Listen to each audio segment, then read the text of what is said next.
Hoje a gente vai analisar a anatomia de um relacionamento. Uhum. Nossa fonte é uma narrativa pessoal, sabe? Bem intensa. E ela faz uma coisa muito interessante. Que é contar a história em duas linhas, né? Exato. De um lado, tem o antes.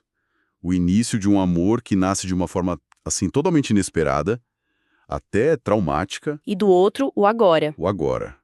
7 anos depois, esse mesmo casal vivendo um silêncio, nossa, devastador dentro do próprio casamento. Sim. A nossa missão aqui é meio que investigar os destroços. Entender como uma conexão que parecia inquebrável pode se esfarelar. E, principalmente, qual é o mapa para encontrar o caminho de volta. Ok, vamos desvendar isso. E é uma análise fascinante, porque a história vai muito além, né? Não é só sobre um casal. Não mesmo. Ela serve como um laboratório sobre como a gente lida com trauma, com luto e mais importante, sobre o poder destrutivo do silêncio. Ah, total. Como uma dor que não é dita, que não é compartilhada, pode virar uma terceira pessoa no relacionamento, ocupando todo o espaço, sabe? Nossa, que imagem forte. Uma terceira pessoa. É isso. Bom, o ponto de partida já é um soco no estômago. A gente é jogado numa cena de pura tensão. Sim. A Queen chega no apartamento do noivo, o Ethan, planejando uma surpresa, e dá de cara com um estranho no corredor, o Graham. Andando de um lado para o outro. Exato, andando de um lado para o outro, claramente em pânico. A primeira impressão dela é: esse cara é um louco, vai me matar. Não tem nada de romântico nesse primeiro contato. Exato. A fonte subverte completamente aquela ideia do meet cute, né? Aquele encontro fofo de comédia romântica. Sim, nada a ver. O que a gente tem aqui é um encontro traumático. A primeira interação deles não é sobre atração, é sobre desconfiança. É sobre angústia compartilhada, mesmo que eles ainda não saibam. E a bomba explode muito rápido. É aqui que tudo fica realmente interessante. Ele não enrola. Não, o Gray não faz rodeios. Ele para, olha para Quen e solta a verdade nua e crua. O noivo dela está lá dentro, no apartamento, com a namorada dele. A frase é pesada, né? Pesadíssima. Ele fala que eles estão se comendo. É brutal. Não deixa espaço para negação. E essa brutalidade é a chave.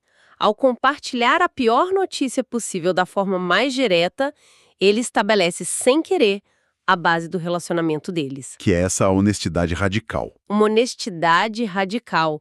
Naquele corredor, no pior dia da vida dos dois, eles se tornam as duas únicas pessoas no mundo que entendem perfeitamente a dor uma da outra. É verdade. Isso cria o que na psicologia a gente chama de vínculo traumático. Não no sentido de abuso, mas de uma conexão forjada numa experiência negativa extrema e compartilhada. E esse tipo de laço pode ser incrivelmente poderoso e rápido. Tão poderoso que o absurdo da situação vira o cenário para a conexão deles. Sim. No meio do caos, eles acabam sentados no chão do corredor, dividindo a comida chinesa que o noivo da Queen tinha pedido para o encontro com a amante. A ironia é quase cômica. Mas esse detalhe é genial. Mostra como a vida é. Mesmo no olho do furacão, as necessidades básicas continuam, né? Comer, respirar. Sim. Esses pequenos atos de normalidade no meio do caos servem como uma âncora. Eles não estão só compartilhando a dor, estão compartilhando uma refeição.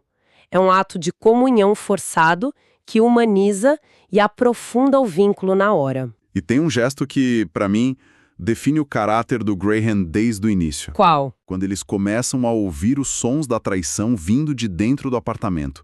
A reação dele é imediata.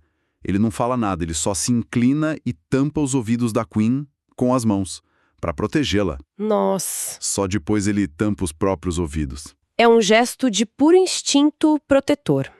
Naquele momento, a dor dela se torna mais importante que a dele.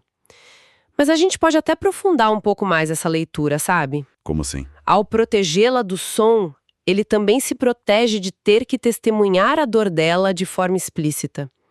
É um ato que mistura um altruísmo imenso com uma camada sutil de autopreservação. Uau, é verdade. O que o torna incrivelmente humano e complexo. Ele não é um herói de papelão, é uma pessoa real reagindo a uma situação impossível. E no meio dessa cena toda vem o momento do biscoito da sorte. Ah, sim, o biscoito. Eles abrem e a mensagem que vem para Queen se torna a espinha dorsal de toda a história. A frase é: se você iluminar apenas as suas imperfeições, todas as suas qualidades ficarão na sombra. Olha, o fascinante aqui é que essa frase funciona quase como uma profecia autorrealizável. É a tese da narrativa entregue num pedaço de papel. Total. A partir do momento que se recebe uma mensagem assim, num momento de vulnerabilidade extrema, ela pode virar a lente através da qual se interpreta tudo na vida. Deixa de ser um conselho genérico e vira um aviso pessoal, uma profecia sobre o desafio que eles nem imaginam que vão enfrentar. E essa base de honestidade brutal, forjada no pior dia da vida deles, cria uma pergunta, né? O que acontece quando o trauma inicial passa e a vida 2 começa? A fonte nos joga 7 anos no futuro para responder isso.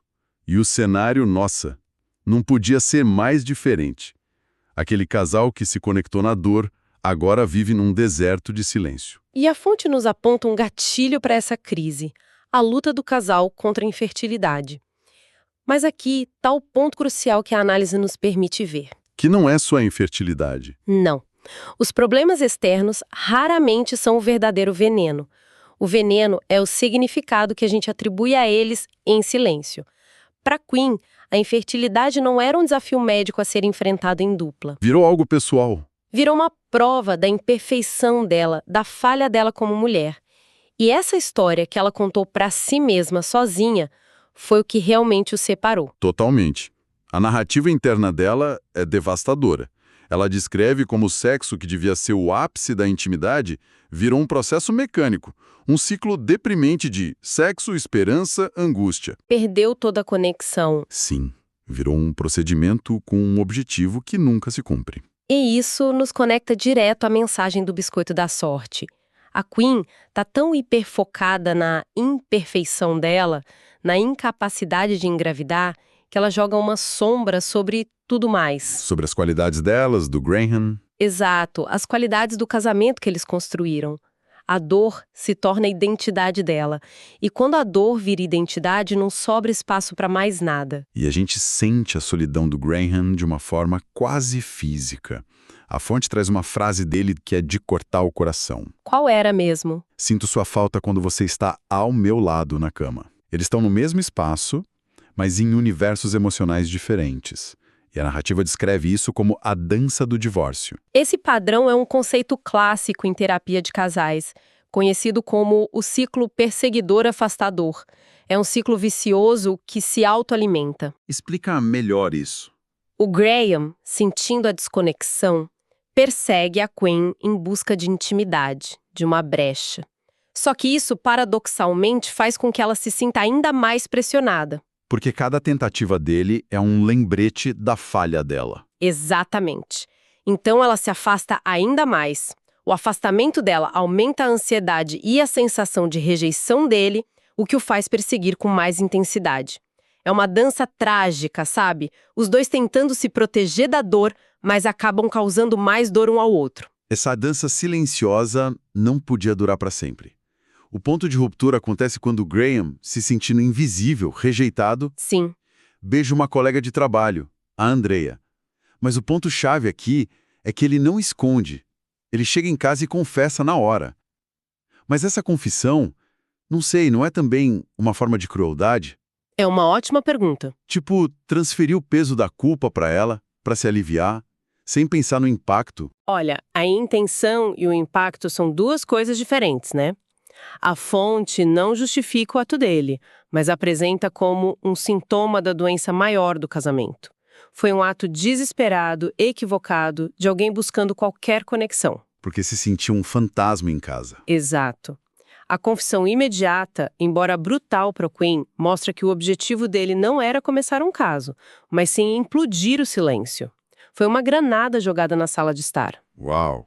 Uma tentativa destrutiva de forçar uma reação, qualquer reação, que quebrasse a apatia. É problemático? Sim, mas é, acima de tudo, um grito de socorro. Um grito que leva a uma briga explosiva e a partida da Queen para a Europa, para a casa da irmã. E é nesse momento de colapso total que um elemento que estava adormecido na história é ativado. A caixa de madeira. A caixa de madeira. A gente descobre que foi um presente de casamento e que eles combinaram de só abrir numa emergência matrimonial absoluta. O último recurso antes do divórcio. Se a gente conectar isso ao quadro geral, a caixa é um símbolo poderosíssimo. É um quebra em caso de emergência para a comunicação deles. Boa. Dentro daquela caixa não está a solução, mas sim a conversa que eles deveriam ter tido há anos e não conseguiram.